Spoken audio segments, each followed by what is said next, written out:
sallallahu alaihi wasallam. Sallallahu alaihi sayyidina Muhammad sallallahu alaihi sayyidina Muhammad sallallahu alaihi sayyidina Muhammad sallallahu alaihi sayyidina Muhammad sallallahu alaihi sayyidina Muhammad sallallahu alaihi sayyidina Muhammad sallallahu alaihi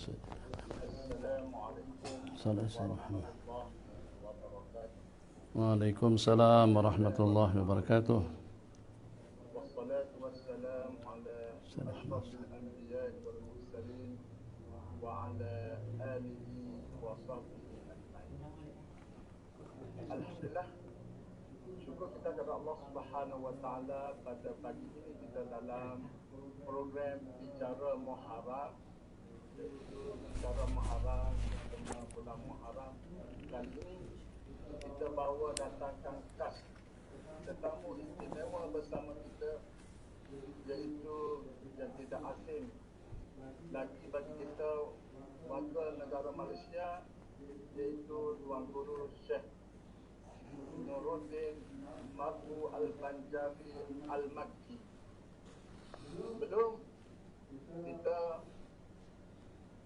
pergi lebih lanjut dalam program kita pada pagi ini, suka kita saya mempersilakan Syekh dan mengalu-alukan kehadiran yang berbahagia Tuan Guru Syekh Nuruddin Mabu Al-Banjari.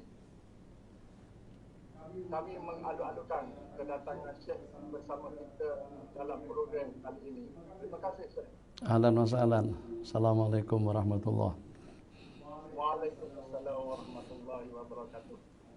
Alhamdulillah, kami bagi pihak umat Islam tidak lupa juga merakamkan berbanyak terima kasih kepada para penonton, para pendengar di luar sana yang turut serta dalam program kita pada kali ini, iaitu bicara Muharram 1443 Hijrah.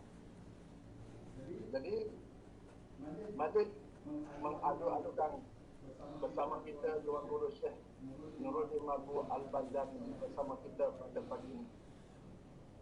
Syekh, bila kita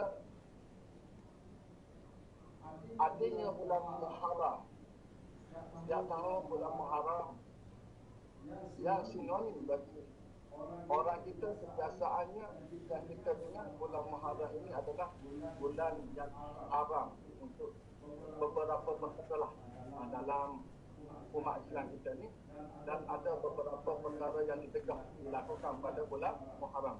Tapi yang sinonimnya dengan masyarakat kita ialah bila datangnya bulan Muharram ini ialah kita sentiasa dimohonkan dengan bubur Ashura.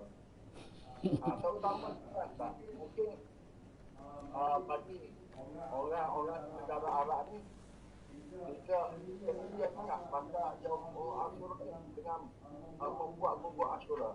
Jadi mungkin mukadimah pada pagi ini Syekh boleh uraikan pada kami para penonton di luar sana apakah yang dimasukkan bulan Muharram dan juga apakah fadilah bulan Muharram, serta Syekh boleh bagi penerangan berkenaan dengan perbuatan kita umat Islam dan mana kita boleh lakukan pada bulan Muharram dan tegak dilakukan pada bulan Muharram. Kalau boleh, saya nyatakanlah bagaimana lahirnya bubur Ashura itu yang kita sinonim dengan masyarakat kita pada hari ini. Kita silakan Syekh. Saya mempersilakan untuk Bismillahirrahmanirrahim. Assalamualaikum warahmatullahi wabarakatuh. Alhamdulillahi rabbil alamin wa sallallahu wasallam ala sayyidina Muhammad khatamil anbiya'i wa habibi rabbil alamin Abil Qasimin amin wa ala alihi wa sahbihi ajma'in. Rabbi shrah li sadri wa yassir li amri wa hlul 'uqdatam min lisani yafqahu qawli.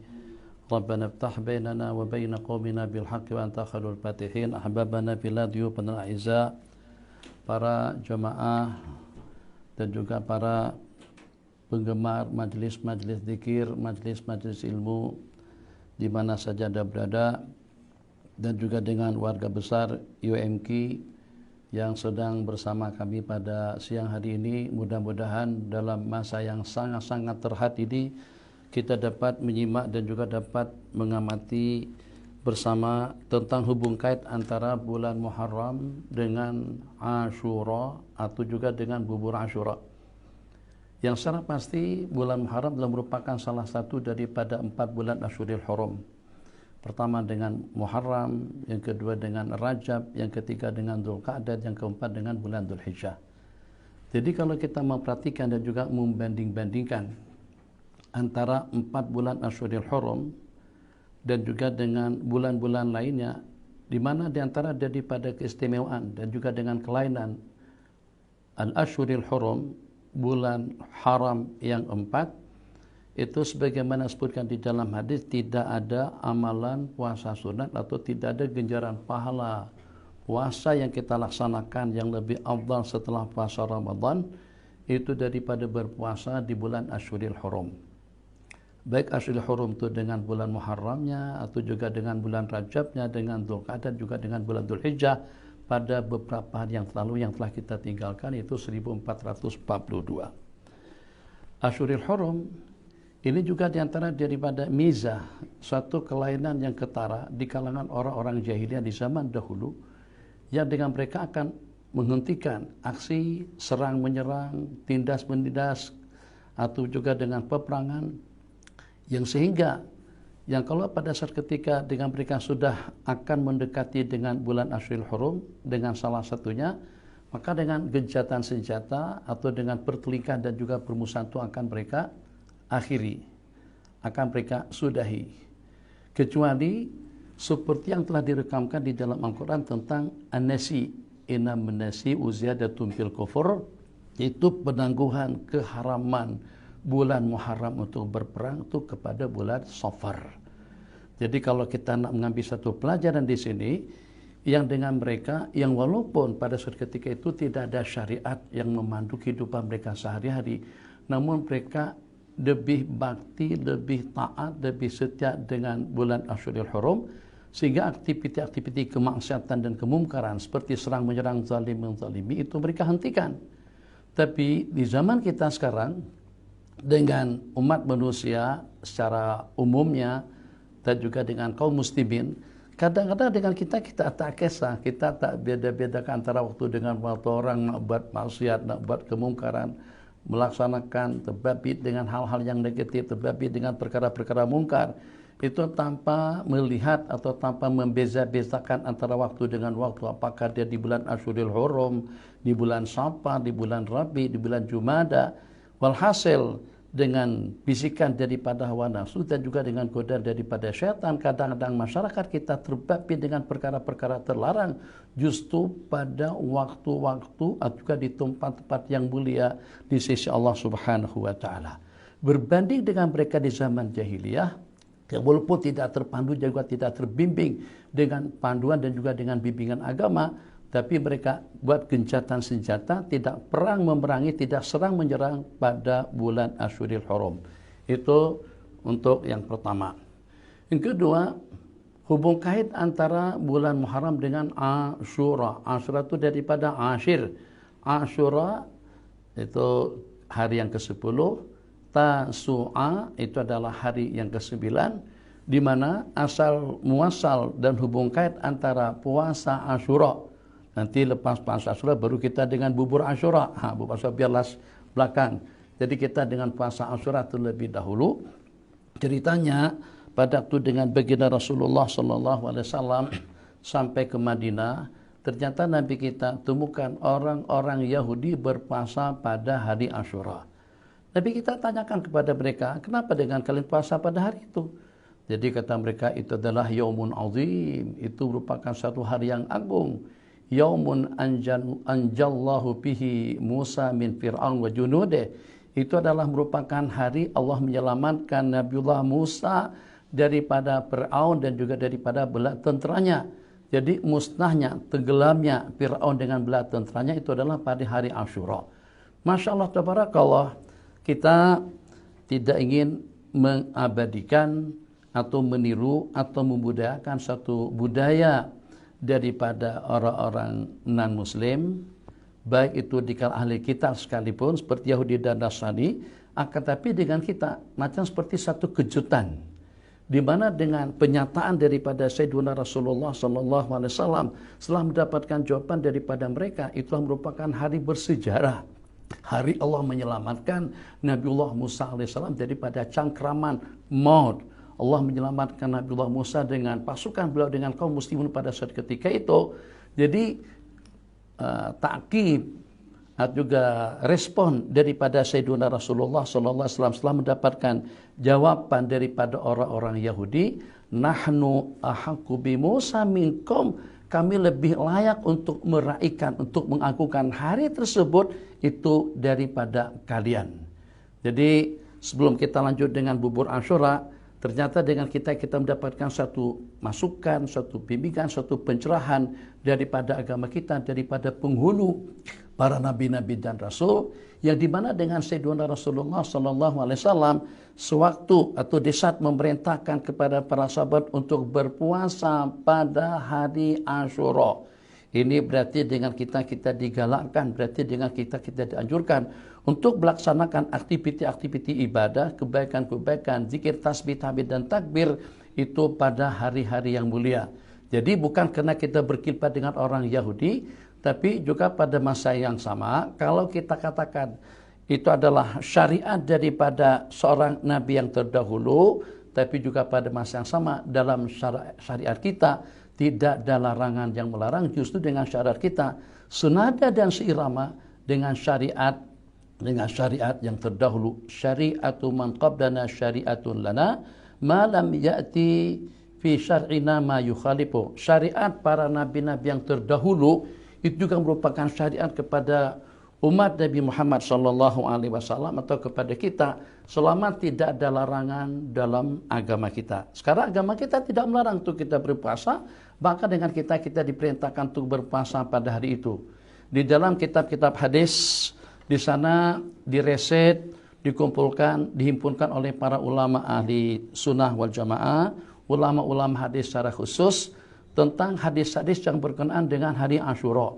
Amalan-amalan yang patut untuk kita laksanakan pada hari itu.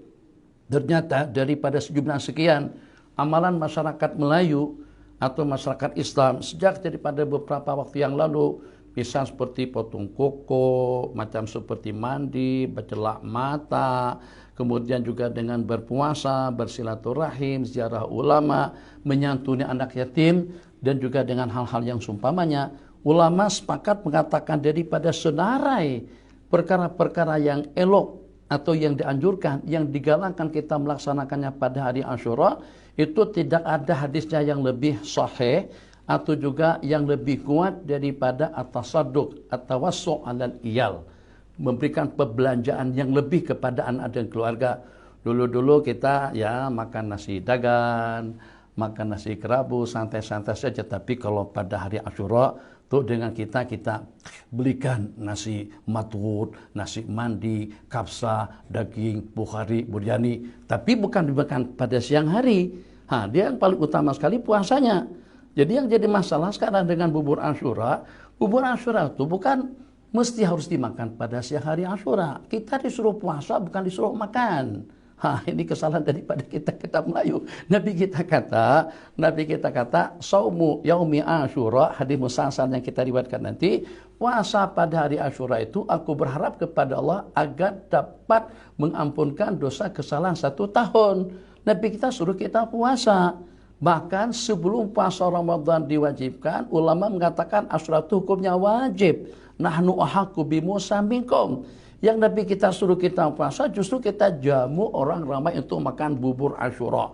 Nah, kalau setakat bagi bubur, bagi sedekah, bagi tembikai, bagi buah, epal, anggur dan lain sebagainya, itu sangat-sangat cantik sekali. Jadi kita kombinasikan antara adat istiadat kita dengan anjuran daripada hadis, puasa Asyura jangan kita tinggalkan, pahalanya luar biasa untuk keampunan dosa kesalahan 1 tahun. Tapi pada masa yang sama, setelah puasa adalah memberi nafkah lebih atau soal iyal, memberikan biaya nafkah atau makanan, minuman, dan juga dengan keperluan-keperluan lebih ketara banyak berbanding dengan hari-hari yang lain. Bahkan ada riwayat mengatakan orang yang berimpak lebih yang memberikan kelonggaran, baik itu dengan makanannya, dengan minumannya, dengan sedekahnya pada hari Asyura, itu diantara daripada asbab murah rezeki untuk di sepanjang tahun. Nah, jadi amalan warisan di kalangan orang-orang Melayu tentang bubur Asyura, bubur kanji kah, bubur lambuk kah, tak kisah. Apa saja, semua jenis bubur Asyura. Kenapa ada hubungannya Asyura? Sebab itu kita sedekahkan pada hari Asyura. Jadi budaya kita tetap kita kekalkan. Sebab itu budaya tidak bercanggah dengan hukum hakam yang pertama. Di samping juga pada masa yang sama, dia mempunyai nilai sedekah kepada orang ramai. Terserah. Nak kita bersedekah dengan bubur, kita bersedekah dengan kanji, dengan nasi belahu, ikut daerah, ikut negeri masing-masing. Mungkin sini dengan nasi kerabu barangkali, atau juga diterangkan dengan nasi dagan, dengan nasi kandar, dengan nasi buryani. Walhasil, jangan sampai nanti insya Allah hari ini merupakan hari yang ketujuh. Hari ketujuh, Senin, Selasa, Rabu, Khamis. Hari Khamis nanti jangan sampai dengan kita tidak mengambil peluang kita untuk kita bersedekah, untuk kita berimpak, untuk kita memberikan kelonggaran dan keluasan dari sudut perbelanjaan, baik itu kepada keluarga, adik-beradik, dan juga kepada jiran dan tetangga, ataupun juga kepada orang ramai. Mampunya dengan bubur, mampunya dengan nasi kerabu, mampunya dengan cendol, walhasil jangan tidak bersedekah, jangan tidak berimpak, dan juga jangan sampai kita tidak memberikan peluang diri untuk kita memberikan bantuan sedekah kepada masyarakat dan juga kepada orang ramai. InsyaAllah nanti kita akan kembali kepada hubung kait antara hari Asyura dengan amal ibadah yang kita laksanakan, atau antara bulan Muharram dan juga dengan bulan-bulan yang seumpamanya dengan amal ibadah yang kita lakukan. Apakah itu tidak termasuk daripada perkara terlarang atau seperti apa? Hadza wabillahi taufik. Jadi pada kita bubur Asyura tadi yang telah dijelaskan pada Syekh kepada kita tentang bulan Muharram dan kaitannya bubur Asyura itu. Jadi kita lagi kelebihan Muharram pun Syekh bercerita tadi, kita majlis kita ni kita akan baca hadis terus Ya. Syekh akan baca musalsal terus. Hadis musalsal itu sebenarnya kalau kita nak dapatkan tasalsul, sanad yang bersambung, dia diriwayatkan pada hari ke-10. 10 hari bulan Asyura. Hari ini mungkin kita bacakan hadisnya, tapi untuk tasalsulnya supaya dapat diriwayatkan kembali kepada generasi-generasi yang menyusul, itu insyaAllah nanti saya akan live, mungkin daripada rumah atau daripada mana, insyaAllah pada hari Asyura. Mungkin pada pukul 7.30 pagi atau pada pukul 12 siang nanti pada harinya. Namun hari ini hadisnya tadi sudah saya sebutkan. Jadi dahulu di antara daripada kebiasaan kami pada masa duduk di Mekah. Saya duduk di Mekah selama 9 tahun daripada tahun 74 sampai pada tahun 82.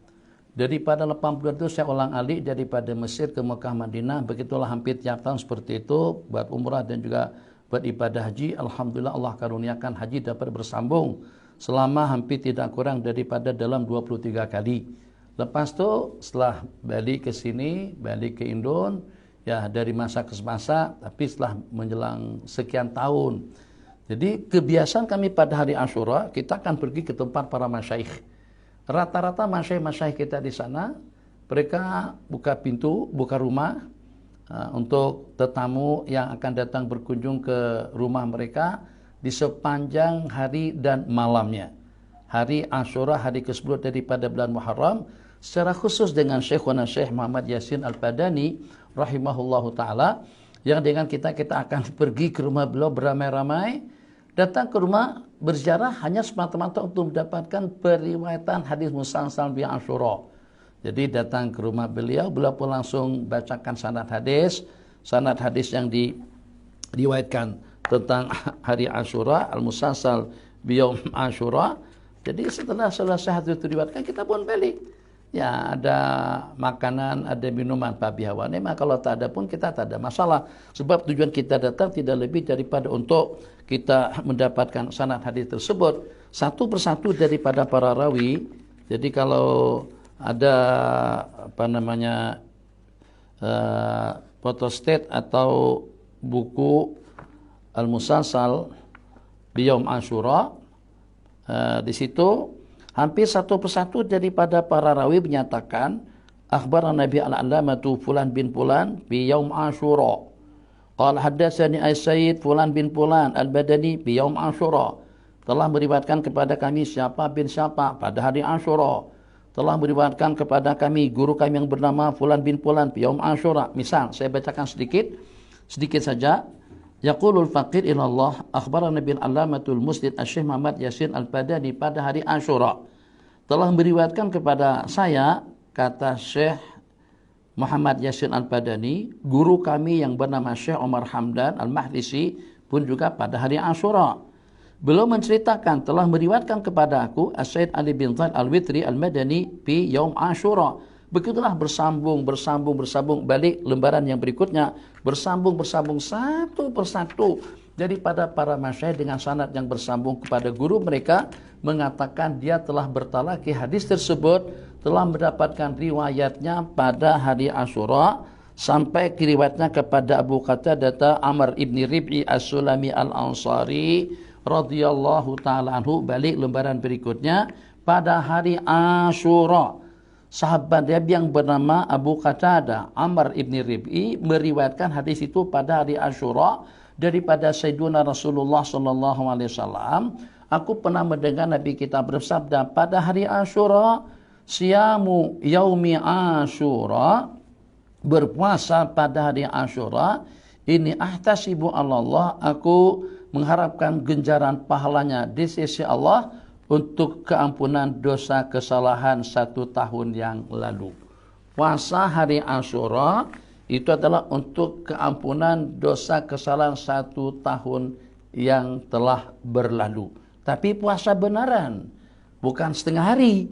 Bukan kita puasa setakat daripada pagi sampai pada pukul 12, pukul 1 dah makan bubur nasi, bubur Asyura, enggak. Jadi pada waktu kita tanya, Cik kenapa macam tu? Katanya dapat 6 bulan, okey lah dah. Kalau tahu di 1 tahun pun dapat kampunan dosa. Tak, ini puasa kena sampai petang, sampai terbit. Daripada terbit fajar sampai tenggelam matahari, sampai azan maghrib berkumandang, baru dengan kita berbuka. Jadi paling tidak kita berazam daripada hari ini, untuk kita berpuasa pada hari Khamis. Kalau kita puasa pada hari Khamis ini, hari ini Senin 7 hari bulan, Selasa, Kamis, Jumat. Senin, Selasa, Rabu, Khamis. Asyura bertepatan dengan hari Khamis. Kita boleh dapat 3 dalam 1 atau juga boleh dapat 4 dalam 1. Saya hitungkan. Pertama, sunat puasa pada hari Senin dan Khamis. Kita dapat niat puasa hari Khamis. Yang kedua, kita puasa dengan niat Asyura, dapat pahala puasa hari Asyura. Yang ketiga, niat puasa di bulan Asyuril Hurum, dapat puasa di bulan Asyuril Hurum.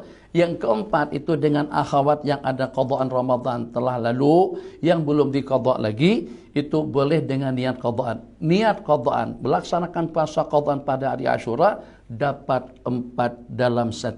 Diniatkan atau tidak diniatkan pun puasa Asyura, tetap dia akan mencakupi 3 ibadah sunat pada bulan Asyuril Hurum, puasa hari Asyura tambah dengan puasa hari Khamis.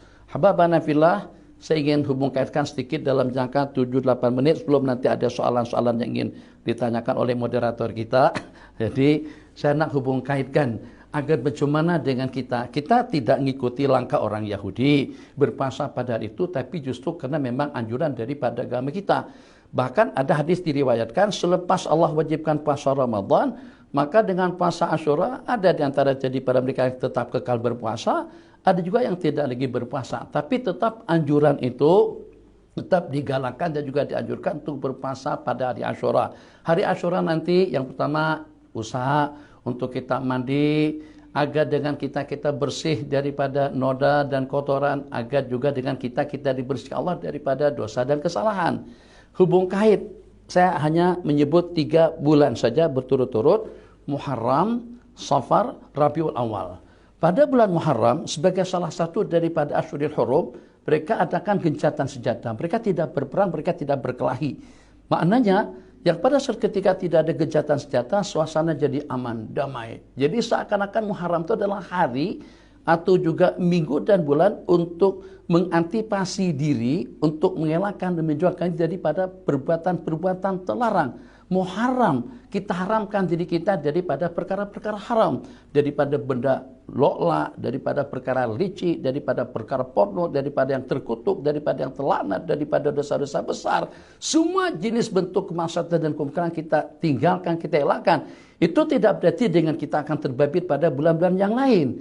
Kalau pada saat ketika kita budayakan untuk menjauhkan diri daripada perkara terlarang pada bulan Asyurul Hurum, insyaAllah dengan di bulan-bulan yang juga akan terjaga dan juga akan terpelihara. Satu. Kemudian yang kedua, Safar. Kenapa jadi Safar selepas Muharram? Selepas mereka mengharamkan diri daripada larangan, maka muncullah kata-kata Safar daripada sifir, artinya kosong. Alhamdulillah kosong.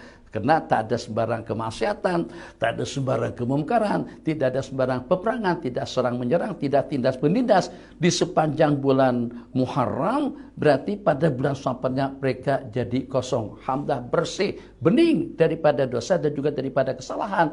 Setelah dengan kita menghalang diri daripada perkara-perkara terlarang, setelah lembaran kita sudah menjadi kosong dan bersih, terus didandan, disolek dan juga dihias dengan Rabiul Awal, bulan Maulidan Rasul. Rabi itu asal maknanya adalah musim semi. Kami sebut musim semi, kita sebut dengan musim bunga. Jadi itu kita hias bulan Rabiul Awal dengan salawatnya, dengan tasbihnya, dengan tahmidnya, dengan takbirnya dan juga dengan amalan-amalan yang elok untuk kita tingkatkan. Apakah kira-kira tidak bid'ah kah? Atau tidak terlarangkah dengan kita melaksanakan aktivitas-aktivitas ibadah dengan meningkatkan amal ubudiyah kita di bulan seperti Rabiul Awal? Coba kita tengok bersama antara dua. Hubung kait antara Muharram dengan puasa Asyura.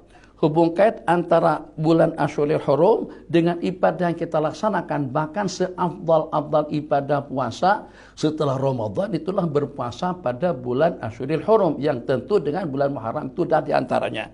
Jadi kalau begitu, apa pengajaran yang nak diajarkan, yang nak ditunjukkan kepada kita? Ini sebagai satu pencerahan, sebagai satu panduan dan bimbingan kepada kita sebagai umat, agar dengan kita dapat mengamati waktu-waktu yang mulia dengan tempat-tempat yang mulia. Saya senaraikan secara singkat. Waktu-waktu yang mulia, hari Jumat mulia, bulan Ramadan mulia, Asyurul Hurum mulia, kemudian juga dengan 6 hari setelah bulan Ramadan, 6 Syawal mulia. Begitu juga dengan bulan Dzulhijjah, 10 hari yang pertama daripada bulan Dzulhijjah mulia. Coba perhatikan, di sepanjang bulan Ramadan, hubung kait amal ibadah yang kita laksanakan dengan puasa Ramadan. Di bulan yang mulia juga dengan amalan-amalan yang mulia. Masya Allah, tabarakallah, pada hari Arafah. Hari Arafah merupakan hari yang paling mulia. Semulia-mulia hari di sepanjang tahun adalah hari Arafah. Terhubungkan dengan saumu yaumi Arafah. Dihubung kaitkan kemuliaan waktu dengan kemuliaan ibadah. Ini juga sebagai satu panduan dan bimbingan kepada kita. Macam juga dengan hari Jumat. Surah Kahfinya dibaca pada malam siang hari Jumat. Salawatnya diperbanyak pada siang dan malam hari Jumat. Dengan surah Yasinnya dibaca khusus pada malam siang hari Jumat. Surah Ad-Dukhan, surah Al-Waqi'ah, surah Tabarakal Mulk. Dengan kita disuruh untuk bersihkan anggota tubuh kita sebelum kita pergi ke masjid. Kita sudah standby dengan pakaian yang rapi, kemas dan elok cantik, berpakaian serba putih. Yang sebelumnya dengan kita mandi, yang sebelumnya kita menanggalkan bulu-buluan. Ada tidak kurang daripada 40 perkara sunat yang kita laksanakan pada hari Jumat. Berwangi-wangiannya pada hari Jumat secara khusus. Potong kuku, cabut bulu ketiak, cukur bulu bulan di sekitar kemaluan. Berpakaian serba putih, baca surah Kahfi, Dukhan, Waqiah pun juga pada hari Jumat. Oh, kalau macam tu, ini seakan-akan panduan daripada agama kita. Kalau pada di waktu-waktu yang mulia, maka perbanyaklah amal ibadah dan pendekatan dirimu kepada Allah Subhanahu wa ta'ala. Macam juga halnya seperti di bulan Ramadan. Di bulan Ramadan satu dengan puasa. Itu dia dengan iftar, dengan membukakan puasa kepada orang ramai. Itu dia dengan qiyamul lail, salatul qiyam. Ya sahabakumullah. Tuh dengan salat tarawih. Mana ada tarawih kita laksanakan pada bulan Rajab? Tak ada tarawih kita laksanakan pada bulan Rabiul Tsani misalnya. Tapi ada salat tarawih kita laksanakan pada bulan Ramadan. Kenapa? Sebab memang seperti itu yang dianjurkan di waktu-waktu yang mulia, hari-hari yang mulia, minggu bulan yang mulia, elok dengan kita, dianjurkan dengan kita untuk kita meningkatkan amal ubudiyah kita kepada Allah Subhanahu wa taala. 10 hari pertama daripada bulan Dzulhijjah, hubungkannya juga dengan waktu. Nabi kita bersabda dalam sebuah hadis, tidak ada suatu amalan, baik dalam bentuk bacaan, gerak rentak anggota tubuh, atau juga dengan niat yang kita niatkan di dalam hati, yang lebih Allah daripada beramal pada 10 hari pertama bulan Dzulhijjah.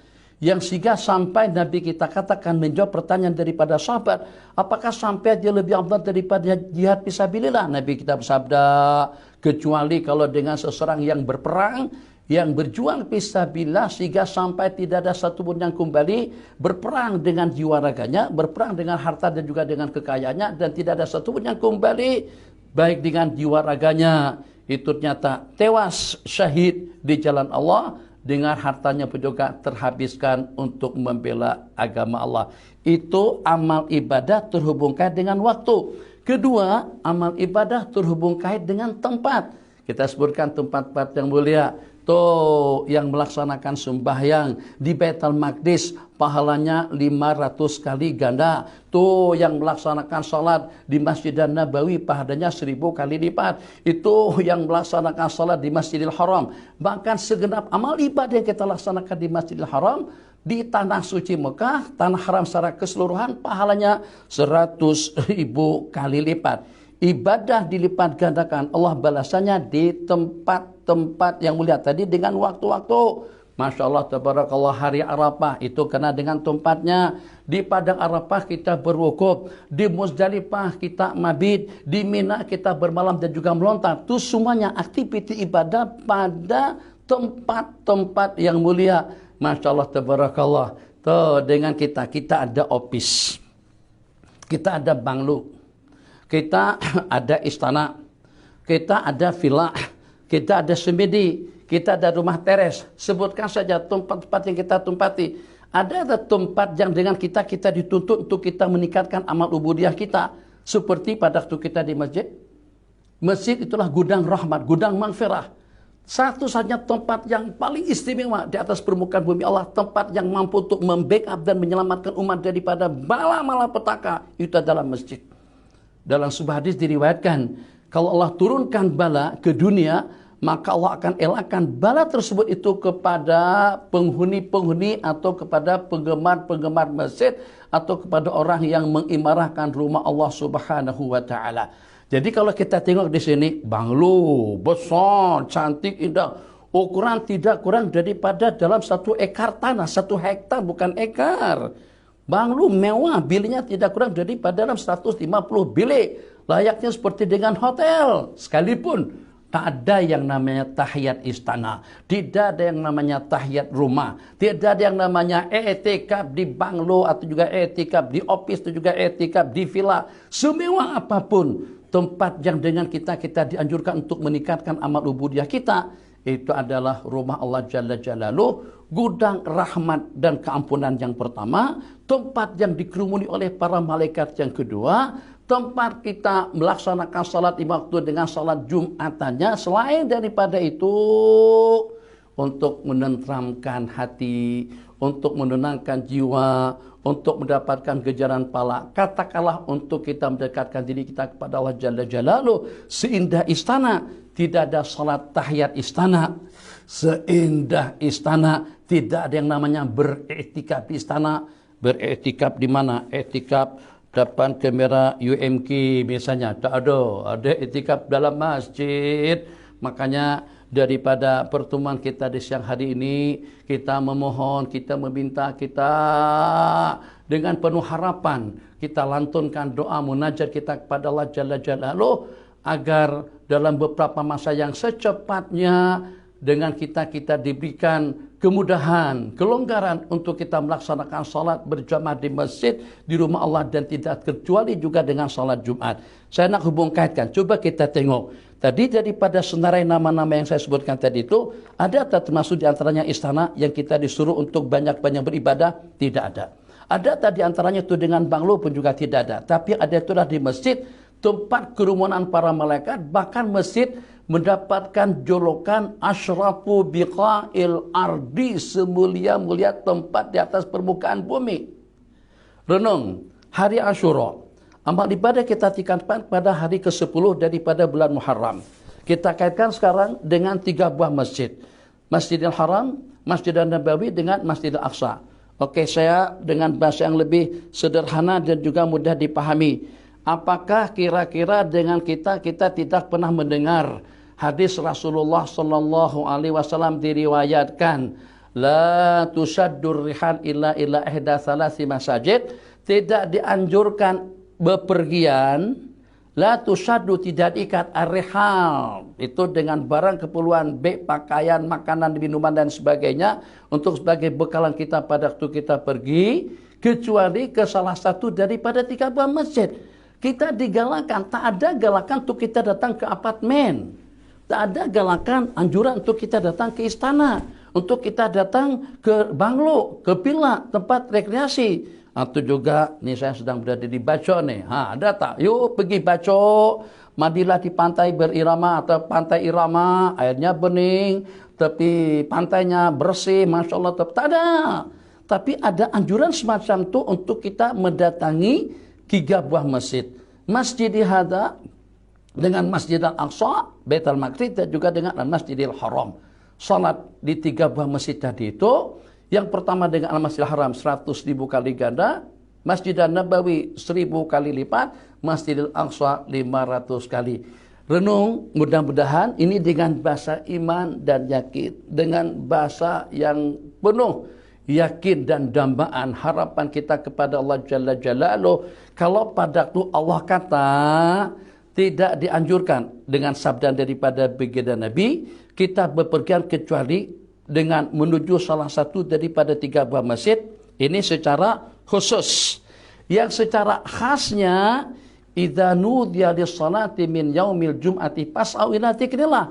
Apabila diseru azan Jumat, maka bergegaslah kamu untuk menuju rumah Allah. Fas'au ila dzikrillah, bergegaslah kamu untuk melaksanakan, memperkenankan seruan Allah. Pasti dan pasti dengan seyakin-yakinnya, sematkan di dalam hati kita masing-masing, kalau Allah pelawak kita untuk kita datang, kalau Allah pelawak kita untuk kita pergi, kalau Allah perintahkan kita untuk kita menunaikan, pasti dan pasti Allah dan bagi garanti, Allah akan beri jaminan, itu merupakan tempat yang paling aman dan selamat. Penjagaan bukan lagi manusia yang punya power, bukan manusia yang punya penjagaan, tapi itulah penjagaan daripada Allah Subhanahu wa taala. Jadi dengan mematuhi SOP yang telah ditetapkan oleh pihak kerajaan, tapi pada masa yang sama kita kombinasikan dengan SOP Rabbani dengan mematuhi perintah-perintah Allah Jalla Jalaluh. Insya Allah, kalau pada saat ketika di tempat yang memang sepatutnya kita menangis, di tempat yang sepatutnya dengan kita berdoa, di tempat yang memang dengan kita mendapatkan nasihat, bimbingan, panduan daripada Tuk Khatib, usikum nafsi bitaqwallah, di tempat yang di sana para malaikat berkumpul dengan jumlah bilangan yang tidak dapat dihitung dengan angka, gudang rahmat, gudang maghfirah, dan juga gudang keampunan. Terkumpul orang-orang yang mulia, terkumpul orang-orang yang inabah, yang kembali kepada Allah Jalla Jalaluh, terkumpul di mana saja, terkumpul di tempat yang paling mulia, tempat yang paling suci, tempat yang paling istimewa di sisi Allah Jalla Jalaluh. Yakin seyakin-yakinnya Allah akan mengamankan mereka dan akan menjadi asbab akan terangkatnya bala dan malapetaka daripada negara Islam secara umum, daripada negara kita itu, daripada Nusantara secara khususnya. Kenapa? Sebab masalah-masalah yang kita hadapi pada hari Asyura nanti, hari-hari setelahnya, hari-hari sebelumnya, itu adalah dengan merebaknya COVID-19. Kita sudah berupaya semaksimal daripada pihak kerajaan, semua negeri, semua wilayah, tidak ada yang terkecuali, masing-masing dengan 1001 cara untuk kita mengantisipasi agar dengan penyakit tersebut itu tidak merebak, agar dengan jangkitan itu tidak berlaku, tapi ternyata kita masih belum mendapatkan hasil yang cemerlang, hasil yang maksimal. Jadi kalau seandainya seperti itu realitinya, maka tidak ada salahnya, sangat-sangat dianjurkan kalau pada itu dengan kita guna dua kekuatan manusiawi secara ikhtiar yang telah kita laksanakan, kekuatan mendekatkan diri kepada Allah Subhanahu wa taala. Maka dengan kita memohon kepada Allah agar tempat-tempat yang tidak diperkenankan untuk melaksanakan salat Jumat, untuk melaksanakan salat berjamaah, agar bagaimana dengan tempat tadi itu pada waktu kita berkumpul, pada waktu kita melaksanakan salat jamaah 5 waktu dengan jumlah bilangan yang ramai, 40 saja kalau terkumpul di dalam masjid, berdoa dengan munajatnya, berdoa dengan ratapan hati dan juga dengan jerita dan juga dengan tangisannya, ya Hayyu ya Qayyum ya Arhamar Rahimin ya Dzal Jalali wal Ikram, yang bagaimanapun satu pasti dan pasti akan terdapat wali Allah daripada kumpulan yang 40, pasti dan pasti kita akan dikesiani oleh Allah Jalla Jalaluh. Nih sekarang panas, sekarang cuaca sedanglah, tak juga panas sangat. Tapi saat lagi nanti hujan, Allah berkehendak untuk menurunkan hujan, untuk menghentikan hujan, untuk banjir, gempa bumi itu tidak perlu Allah rancang dalam berbulan-bulan, bertahun-tahun, secara seketika. Maka untuk mengatasi pandemi COVID-19 ini pun, kalau Allah yang maha berkehendak itu berkehendak secara seketika, tinggal kita lamar agar kita mendapatkan belayan kasih sayang daripada Allah Jalla Jalaluh. Jangan menjauh. Tadi pagi saya katakan, kalau seandainya takut dengan ular kita kena menjauh, kalau takut dengan racun kita kena menjauh, kalau takut dengan COVID-19 kita kena menjauh, kalau takut dengan penyakit kita kena menjauh, kalau takut dengan ancaman kita menjauh, kalau takut dengan wabah kita menjauh, kalau takut dengan teroris kita kena menjauh. Tapi kalau takut kepada Allah kita kena mendekati Allah Jalla Jalaluh. Kita dekatkan diri kita dengan ibadah, dengan zikir, dengan ubudiyah.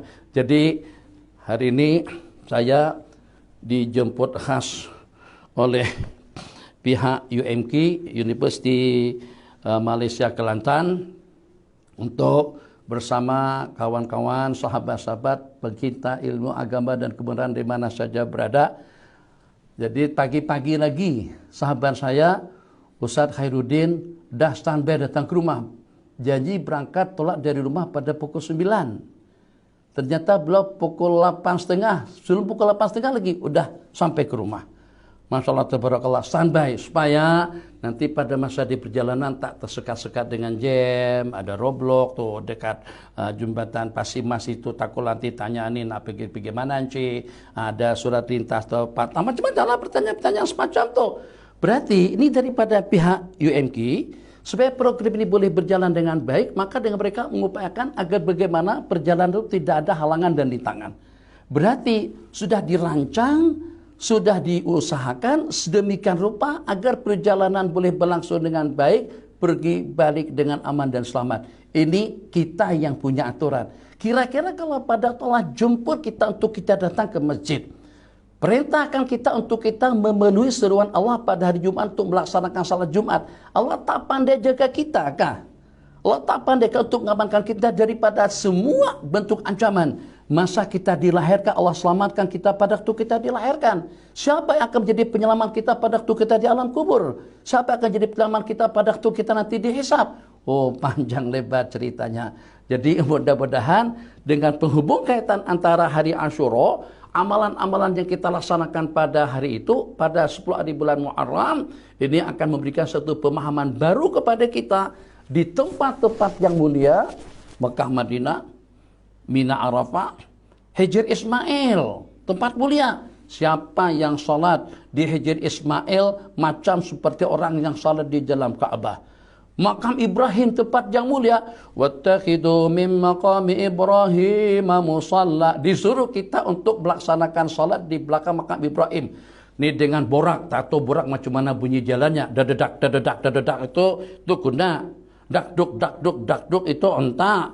Sementara pesawat, kereta, motor, itu macam tu bunyinya. Tapi bunyi burak macam mana? Sampai sekarang tak ada yang tahu macam mana bunyi burak pada waktu terbang membawa bagi Nabi Isra dan Mi'raj. Perasaan tak? Sebelum sampai ke Baitul Maqdis, Nabi kita berhenti transit di RNR, tempat persinggahan mana? Namanya Bethlehem. RNR Bethlehem.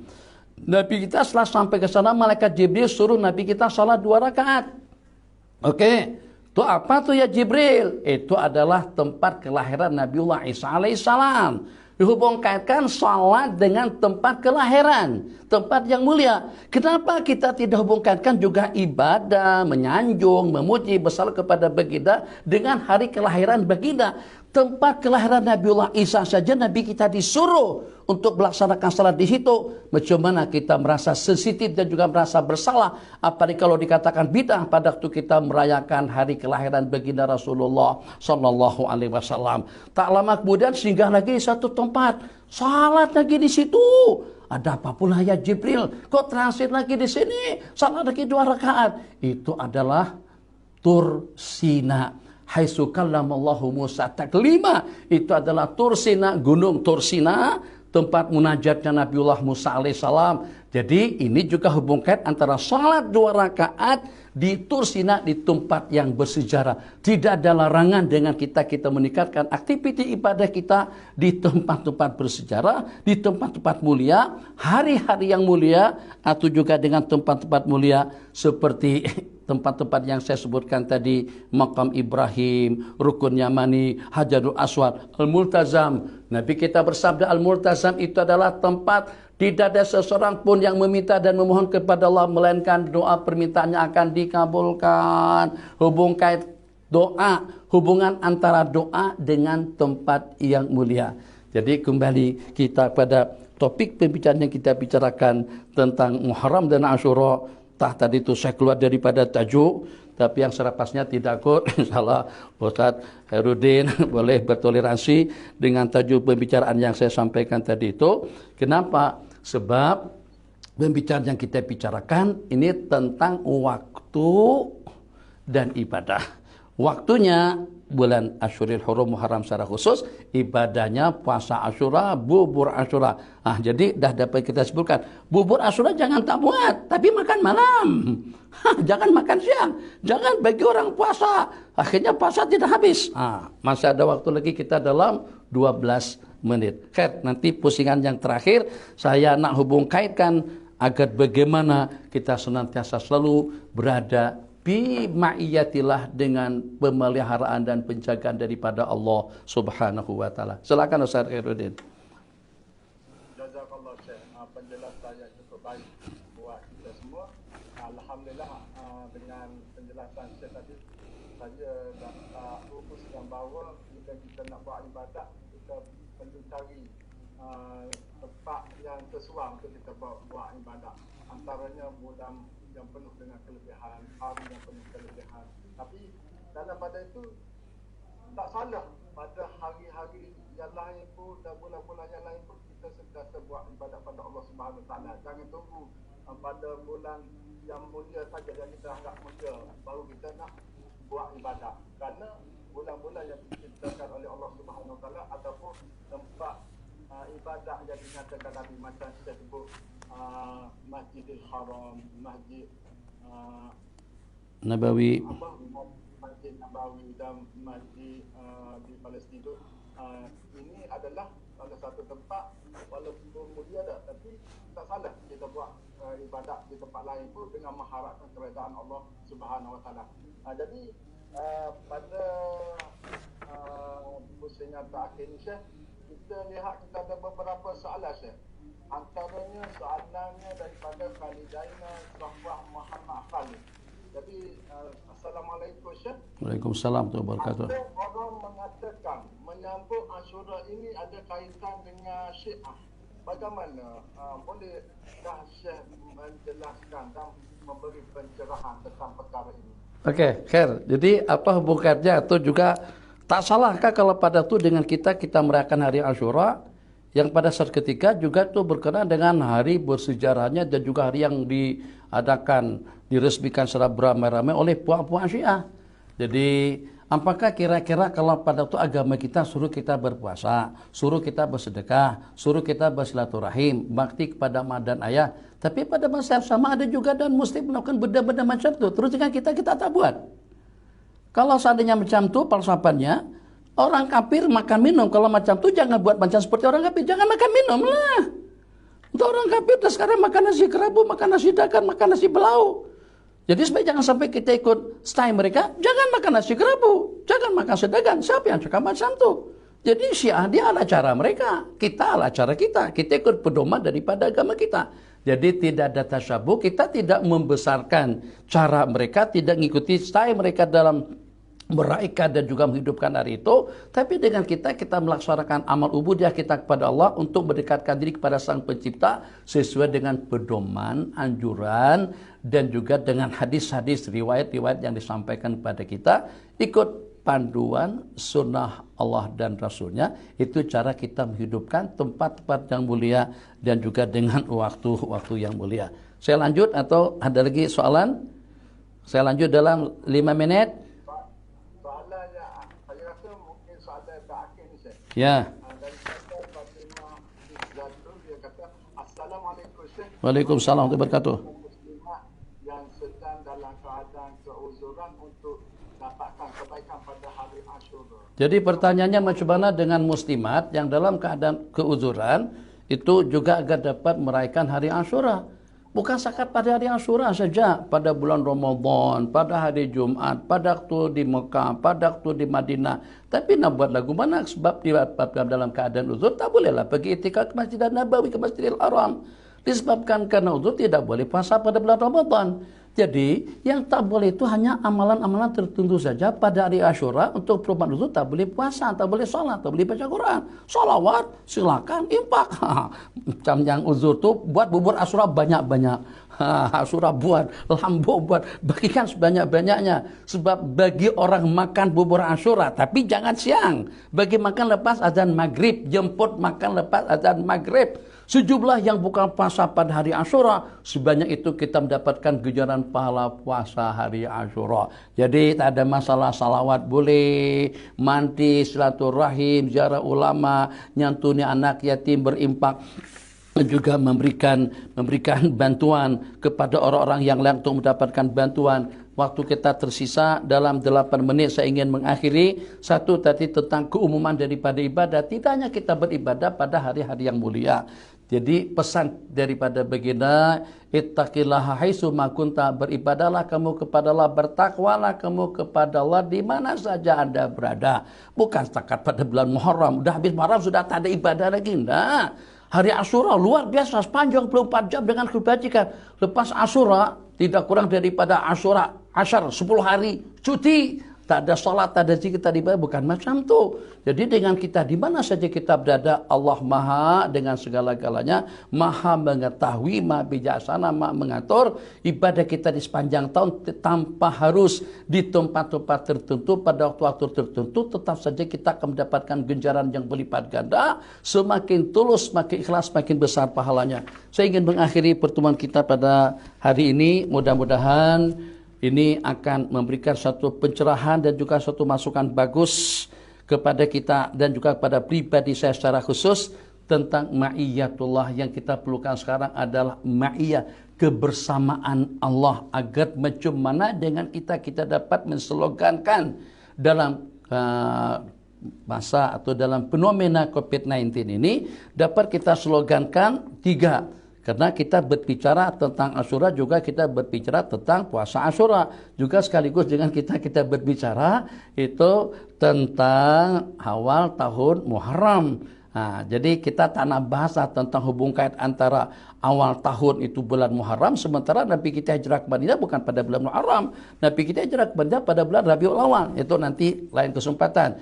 Yang saya nak hubung kaitkan pada peristiwa hijrah, ternyata di situ ada dalam 2 pernyataan. Satu daripada ayat dan yang kedua daripada ungkapan kata-kata Nabi kita sendiri yang tujuannya tidak lebih daripada untuk memantapkan nusratullah. Keyakinan kita dengan pertolongan Allah. Allah dah janjikan wala yansurannallahu may yansuru. Allah akan membela orang-orang yang membela agama Allah, yang membela kebenaran, yang membela hukum dan hakam. Itu ayat yang pertama. Ayat yang senantiasa kita baca supaya pandemi COVID-19 tidak akan berakhir secepat kilat. Coba kita ambil ibrah dan pelajaran dan kita hayati semantap-mantapnya yang kita baca pada tiap kali kita melaksanakan sholat. Iyyaka na'budu wa iyyaka nasta'in, hanya kepada Engkau kami menyembah. Sembah dulu, ibadah dulu, zikir dulu, ubudiyah dulu, baru wa iyyaka nasta'in, baru kita minta pertolongan. Kita sekarang keburu minta pertolongan Allah. Allah tolong kita, Allah jaga kita, tapi na'budunya tidak kita tingkatkan. Kita hidupkan salat berjamaah, kita laksanakan salat Jum'ah, kita laksanakan amal ubudiyah, kita laksanakan pendekatan kepada Allah Jalla Jalaluh, agar dengan Allah bersama kita di mana saja kita berada. Ingat, Sayyidina Abu Bakar risau betul, takut sungguh nih kalau dikejar sama Sayyidina Suraka bin Malik bin Jusum. Kalau dengan bahasa kita sini mampuh laku, mampuh kata orang Kedam, mampus laku, mati aku. Kalau saja dengan Surakah mengejar kita berdua pada siang hari itu, pada peristiwa hijrah. Apa sabda Nabi untuk meyakinkan kepada Sayyidina Abu Bakar? Yang paling kita harapkan, yang paling kita cari agar Allah bersama kita. Madzanuka bisnaini, macam mana Anda punya keyakinan, punya tawakal dengan dua orang hamba, yaitu baginda Nabi dengan Sayyidina Abu Bakar yang sedang berada di Gua Thor pada waktu hari itu, pada masa hari itu. Pada saat ketika Nabi kita sedang berdua, kata Sayyidina Abu Bakar, kalau satu orang saja daripada mereka tengok kakinya, tengok ke bawah, akan kenapa kita di dalam gua ini? Nabi kita bersabda, ma dhannuka bitsnaini Allahu salisuhuma. Bagaimana kamu punya keyakinan, bagaimana kamu punya kepercayaan dengan dua orang hamba Allah, Allah yang melindungi, Allah yang menjaga mereka. Kita inginkan Allahumma ana. Dalam ayat Nabi kita nyatakan, maaf, itu perkataan daripada baginda, id yaqulu li sahibihi la tahzan. Pada saat ketika dia, maksudnya baginda Nabi berkata kepada sahabatnya, jangan sedih, innallaha ma'ana, Allah bersama kita. Itu dia, ya Allah ya Rahman Rahimin. Mana bodyguard? Bodyguard tak ikut. Bodyguard Nabi pada malam hari itu adalah Sayyidina Ali. Justru Sayyidina Ali tidur di tempat pembaringan bagi Nabi. Nabi kita pergi hijrah sendirian sebelum berjumpa dengan Sayyidina Abu Bakar. Masa keluar daripada rumah yang dikepung oleh 50 orang pemuda, siapa yang mengamankan baginda pada saat ketika itu? Yang mengamankan kita daripada bala, daripada malapetaka, daripada musibah, daripada COVID-19 tidak terkecuali itu adalah pertolongan daripada Allah. Turunkan curahan rahmat ke dalam masjid. Pada waktu masjid kita hidupkan dengan salat jamaah, pengajiannya, zikir dan jumatannya, insya Allah sebanyak rahmat yang Allah turunkan, satu rahmat pun yang Allah turunkan sudah sanggup untuk menyapu segala musibah. Yang penting nak budu jangan kita abaikan. Ittaqullah, takwa, melaksanakan perintah dan juga meninggalkan larangan. Yang ketiga, perkataan Nabiullah Musa, inna lamudrakun, kata kaum Nabiullah Musa, kalau macam ini kita bakal akan dikepung oleh belah tentera Firaun. Kalla inna ma'iya rabbi sayadin, tidak, Allah lagi akan bersama kita. Kalau Allah dah bersama kita, insya Allah pertolongan Allah akan tiba. Jadi daripada majlis yang kita adakan di siang hari ini, mudah-mudahan Allah angkat bala malapetaka COVID-19 daripada Nusantara secara khususnya dan daripada negara Islam secara am, dan masjid akan dapat dibuka kembali. Jadi pada pihak yang bertanggung jawab, pihak yang berwenang, dan tidak terkecuali juga atas nama pribadi, atas nama insan yang paling kerdil, banyak dosa, banyak kesilapan, memohon kepada raja-raja semuanya agar berkenan untuk membuka rumah Allah. Sebab pada saat ketika rumah Allah itu dibuka, rahmat akan turun, malaikat akan berkerumun. Dengan kerumunan daripada para malaikat, dengan turunnya rahmat dan maghfirah daripada Allah, macam mana kalau pada tu kita tengok anak kita bakti ke kita, anak kita setia dengan kita, mesti hati kita renyuh, mesti hati kita akan kesian. Itulah yang kita harapkan sekarang ini. Kita inginkan rahmat kasih sayang Allah. Kesian tengok kita pada waktu kita berkumpul dengan lantunan doa orang ramai menangis-nangis di hadapan Allah. InsyaAllah masalah akan teratasi. Hadza wabillahi taufiq wa sallallahu ala sayyidina Muhammad wa ala alihi washabihi wasallam. Wassalamualaikum warahmatullahi wabarakatuh.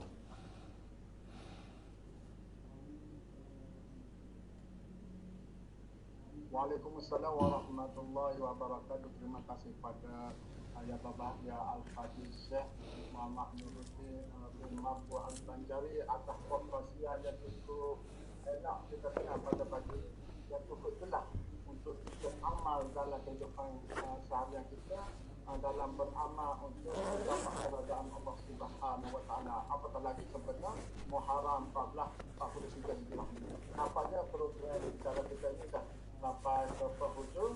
Sebelum Masud Aziz mengundur saya mewakili Pusat Islam dan mewakili pengarah Pusat Islam warga seluruh UMK Universiti Malaysia Kelantan merakamkan berbanyak terima kasih kepada yang berbahagia Tuan Guru Syekh Nuruddin Mabbu Al-Banjari di atas kesudian menerima jemputan kami pada program kali ini.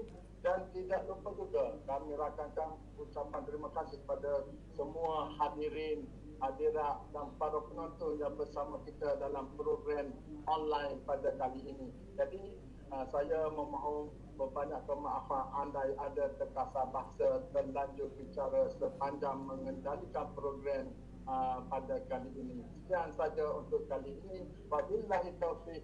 Wassalamualaikum warahmatullahi wabarakatuh. Waalaikumsalam warahmatullahi wabarakatuh. Wassalamualaikum warahmatullahi